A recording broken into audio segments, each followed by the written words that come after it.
Welcome to doctor மைத்லிஸ் music therapy channel. இன்றைய பதிவிலையும் mental hygiene and positive thinking என்ற தலைப்பில் சில செய்திகளை நம்ம பகிர்ந்துக்கலாம். சென்ற சில பதிவுகளாகவே எப்படி நேர்மறையான எண்ண ஓட்டங்களை வளர்த்து கொள்வது, எதை போல நம்மளுடைய எண்ண ஓட்டங்கள் நேர்மறையான கருத்துக்களை ஏற்றுக்கொள்ள வேண்டும் அப்படி எல்லாமே பார்த்துட்டு வரோம்.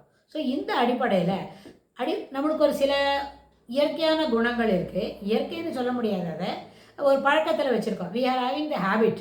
எதுக்கு எடுத்தாலும் கோவப்படுறது, எதுக்கு எடுத்தாலும் தப்பாக நினைக்கிறது, எதையுமே எதிர்மறையான எண்ண ஓட்டத்தோட அடிப்படையிலே நிர்ணயம் பண்ணுறது, அதுக்கப்புறம் அதில் என்ன வேலைகள் இருக்குது, அதை நம்ம செய்யறது சரிதானா, இந்த டைமில் இது போல தான் செய்யணுமா அப்படின்னு பார்க்குறது. அப்புறம் நம்ம காட்டிலும் இளையவர்கள்கிட்டல என்ன செய்யணும், அன்பு பரிமாறிக்கணும், நம்ம காட்டிலும் பெரியவங்கள்கிட்ட மரியாதையாக இருக்கணும் அப்படின்னு இந்த 2-3 விஷயம், இது ரெண்டும் பேசிக். இதை நம்ம என்ன பண்ணணும், மறுபடியும் நம்மளோட சைல்ட்ஹுட் பிஹேவியரை பற்றி பேசணும்னு சொன்னால், சின்ன பிள்ளைங்க ஒரு 4ஆம் வகுப்பு 5ஆம் வகுப்பு படிக்கும்பொழுதே நம்ம அதை சொல்லிக் கொடுக்குறோம். பெரியவங்களை வந்தால் வணக்கம், வாங்க, ஹவ் ஆர் யூ, தண்ணி குடிக்கிறங்களா அப்படின்னு ஒரு ஹாஸ்பிட்டாலிட்டி மைண்ட் செட்டை வளர்த்துக்கிற மாதிரி பெரியவங்கள்ட்ட மரியாதையாக இருக்கணும் அப்படின்னு சொல்லி கொடுக்குறோம். அதே மாதிரி நீங்கள் 4ஆம் வகுப்பு படிக்கிறங்க, ஒரு எல்கேஜி யூகேஜியில் ஒரு குழந்தை வருதுன்னா அது கையில் அன்பாக இருக்கணும். இப்போ பத்திரமா உட்காந்துக்கோ, ஒரு அழாத, நம்ம ஸ்கூலுக்கு தைரியமாக போயிட்டு வர்றோம் அப்படின்னு குழந்தையோட விசுவாசமாக பழகுன்னு சொல்லி கொடுக்குறோம். இதெல்லாம் அப்போ சொல்லி கொடுத்தது தான். ஆனால் over the period when we are entering into adulthood, ஒரு 24-25 வயசு ஆகும்பொழுது அதுபோல் நம்ம காட்டிலும் இளையவர்கள்கிட்ட, நம்ம குழந்தைகிட்ட நம்ம அன்பாக பரிவாக இருக்கிறதில்ல. ஆனால் நம்ம காட்டிலும் பெரியவங்கள்கிட்டையும் மரியாதையாக இருக்கிறதில்ல. அது என்ன சுபாவம்னு தெரில. That is we get use to it to be in anger. ஆங்க்ரியாக, தட் இஸ் கோபத்தை வெளிக்காட்டுறது, அப்புறம் டிசென்ட்மெண்ட் வெளிக்காட்டுறது, வெறுப்பை உமிழறது, இது எல்லாமே நடக்குது.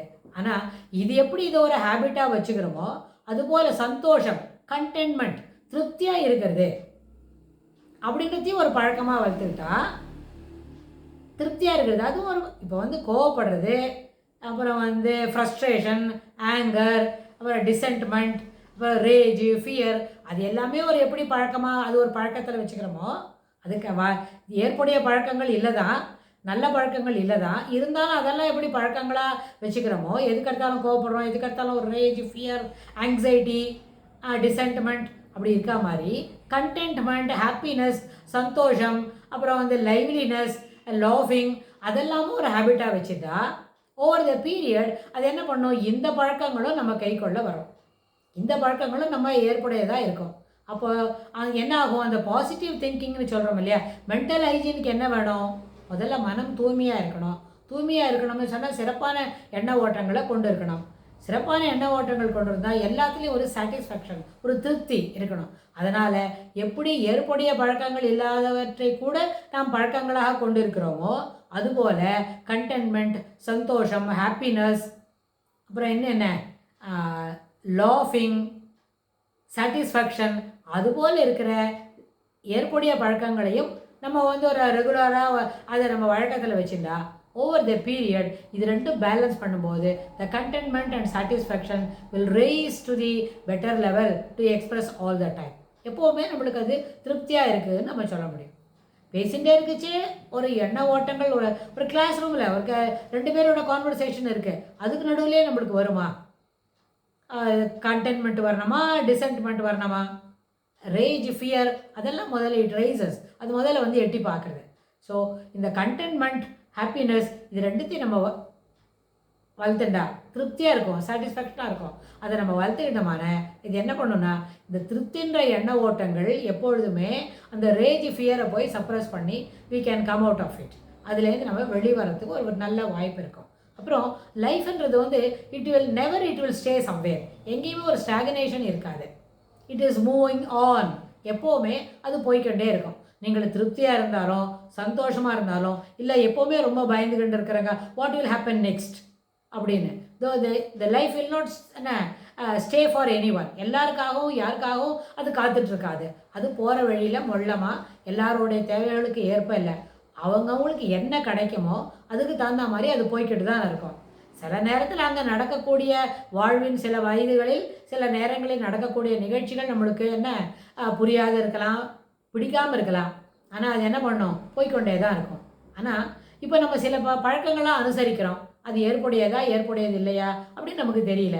ஆனால் அந்த மாதிரி நேரத்தில் என்ன பண்ணோம், நமக்கு கீழே இருக்கிற யங்ஸ்டர்ஸ், நமக்கு ஜூனியர்ஸ், இல்லாட்டி போனால் அடோலசன்ஸில் இருக்கிறவங்க, they may likely to raise some questions. இதெல்லாம் நம்மளுக்கு புரியணும், புரிஞ்சாதான் நாங்கள் இதை அனுசரிக்க முடியும், புரிஞ்சாதான் ஃபாலோ பண்ணுவோம் அப்படின்னு. ரொம்ப சரி, ப்ரெசன்ட் டே ஜெனரேஷன் இந்த சினாரியோவில் இப்படி கேட்குறது சரியானது தான். ஆனால் அதுக்காக ப்ராக்டிஸை நிறுத்த வேண்டாம். நம்ம புரிஞ்சுக்கிற நேரத்தில் புரிஞ்சுக்கலாம். புரிஞ்சுக்கிறதுக்கு எப்போ முடியுமோ, யார் சரியாக சொல்லிக் கொடுப்பாங்களோ, யார் சொல்லிக் கொடுக்கறது சரின்னு சொல்லி நம்மளுக்கு புரியுறதோ அது வரைக்கும் அது காத்துட்ருக்கலாம். அதுக்காக அந்த ப்ராக்டிஸை நிறுத்த வேண்டாம். You can continue to do the practice. நம்மளுக்கு ஏதோ ஒன்று தெரியும், பொய் சொல்லக்கூடாது, ஏமாற்றக்கூடாது, திருடக்கூடாது, அடுத்தவங்களுக்கு கஷ்டம் வராமல் பேசக்கூடாது, எந்த மன நோகமுறையாகவும் இருக்கக்கூடாது, நம்ம பேசுகிறது தவறான வார்த்தைகளாக இருந்தால் அதை திருத்திக்கணும். நம்ம யாரோ ஒருத்தரை ப்ளீஸ் பண்ணுறதுக்காக வேண்டி, இல்லை நம்ம மனைவியை ப்ளீஸ் பண்ணுறதுக்காக வேண்டி வேறு யாரையோ ரொம்ப வேண்டப்பட்டவங்கள ஹர்ட் பண்ணுறோம். இதெல்லாம் நடக்கும். அப்படியானா கூட அது ஏன் அப்படி நடக்கிறது அப்படின்னு அந்த சில கேள்விகளுக்கு, சில hurting others by words, hurting others by deeds அப்படின்னா இது எல்லாத்தையும் நம்ம புரிஞ்சுக்கிட்டு நிறுத்தணும். அதே மாதிரி சில ரிச்சுவல்ஸ் இருக்குது, அதெல்லாம் நம்ம செய்யணும். செய்யும்போது நம்மளுக்கு அதனோட ரீசன், அதனோட என்ன காஸ் அண்ட் எஃபெக்ட்ஸ்லாம் நம்ம புரியல அப்படின்னா, அது புரியறது தான், நான் புரிஞ்சுட்டு தான் செய்வேன் அப்படின்னு காத்துட்ருக்கிறது காட்டிலும் சில சமயம் நம்மளுக்கு அது புரியாத கூட போகமாக இருக்கும். There may be reason behind it. நம்ம பெரியவங்க, நம்மளுக்கு முன்னாடி இருக்கிறவங்க நிறைய வேலையை அதில் செய்திருப்பாங்களா இருக்கும். அதுக்கு ஒரு முக்கியமான ஒரு பாயிண்ட் இருக்குமா இருக்கும். அது நம்மளுக்கு தெரியல. இப்போ அதை சொல்லிக் கொடுக்குறதுக்கு யாரும் இல்லை. மேபி த ரீசன் அது கடைசி ஃப்ரேஸ் தான் சரியானது. இப்போ அதை சொல்லிக் கொடுக்குறதுக்கு யாரும் இல்லை. அதனால் அந்த ப்ராக்டிஸை விட வேண்டாம். தொடர்ந்து we continue to practice it. அந்த ப்ராக்டிஸ், அதை அனுசரிக்கிற முறைகளை ஒரு நாளும் நிறுத்த வேண்டாம், தொடர்ந்து நடைபெற்று இருக்கட்டும். ஆனால் அது எப்பொழுது அதற்கு அந்த சந்தேகத்துக்கு தீர்வு கிடைக்கும், அதற்கு வினாவுக்கு விடை எப்பொழுது கிடைக்கும்னா, அது கிடைக்கிற வரைக்கும் நம்ம பொறுமையாக இருக்கலாம். இந்த வேலை தொடர்ந்து நடந்துகிட்டே இருக்கட்டும். why we are practicing it, how to get into that, how to have the answer to it அப்படின்னா அதுக்கு ஒரு சிறப்பான நாள் வரும். அந்த நாள் வர வரைக்கும் நம்ம காத்துன்னு இருந்து அந்த விடையை தெரிஞ்சுக்கலாம். ஆனால் அது வரைக்கும் அந்த செய்கின்ற முறைகளை, அந்த பழக்கங்களை நிறுத்தாமல் தொடர்ந்து செய்து கொண்டிருந்தால் practice will go on, continue to be there. For example, சின்ன ட்ரைவிலாக ஒரு விஷயம் சொல்லணும். எதுக்காக why do we brush our teeth, அதில் what is the reason behind it, நம்ம how to make it clean அப்படின்னா சிலது நமக்கு தெரியாமல் இருக்கலாம். சின்ன குழந்தைக்கு, ஒரு சின்ன குழந்தை வளர்ந்து ஒரு 6-7 வயசு ஆன உடனே அந்த குழந்தைக்கு why we should brush our teethன்னு சொல்லி கொடுக்குறாங்க. the moment the child learns it, child continues to practice it. அந்த 7 வயசு வரைக்கும் நான் பல்லு தேய்க்க மாட்டேன்னு அது சொல்லாமல் இருக்குமா? அப்படியா சொல்லணும்? கிடையாது. 3 வயசுலேருந்து 2 வயசுலேருந்து குழந்தைக்கு பல்லு தேய்க்க சொல்லி கொடுக்குறோம். why we are doing it நமக்கு தெரியாது. ஆனால் அந்த குழந்தை என்ன பண்ணுறது, தொடர்ந்து செய்ய சொல்கிறோம்.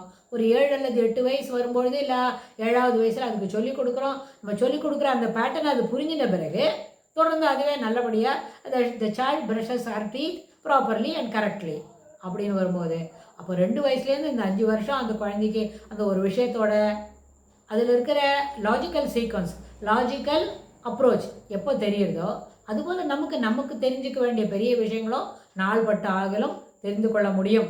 அதனால் எந்த பழக்கங்களையும் சிறப்பான பழக்கங்கள் என்று தெரிய போவது அதை நிறுத்தாமல் செய்ய வேண்டும் என்பது அடிப்படை கருத்தாக அமையும். இதுவே நம்மளுடைய மன தூய்மைக்கு வழிவகுக்கும் என்று சொல்லி இந்த பதிவை நம்ம நிறைவு செய்கிறோம். இதுக்கு தொடர்புடைய செய்திகளை வரப்போகிற பகுதிகளிலும் பார்க்கலாம். Thanks for